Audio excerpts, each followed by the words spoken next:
이 기후 위기를 해결하기 위해 제주도가 최상위 법정 계획인 탄소 중립 기본 계획을 처음 마련했는데요.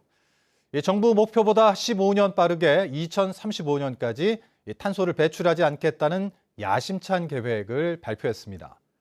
그런데 이 도내 시민사회단체들이 계획의 전면 수정을 촉구하고 나서 논란이 일고 있습니다. 송원일 기자가 보도합니다. 점점 심각해지는 기후 위기를 해결하기 위해 제주도가 처음 마련한 제1차 탄소 중립 기본 계획. 2035년까지 온실가스인 탄소를 배출하지 않겠다는 것이 제주도의 목표입니다. 정부 목표인 2050년보다 15년 빠른 야심찬 계획입니다. 그러나 도내 18개 시민사회단체들이 계획의 전면 수정을 촉구하고 나섰습니다. 가장 큰 문제는 에너지 전환 계획이 껍데기뿐이라는 것. 앞으로 10년 동안 재생에너지를 3,000메가와트 더 늘리는 만큼 기존 화력발전을 퇴출해야 하지만 대책이 없다는 것입니다. 특히 여름철 최대 전력 수요에 대비한다며 신규 LNG 발전소를 건설하고 수소와 혼합하는 방식으로 화력발전의 생명줄을 연장한다고 비판했습니다.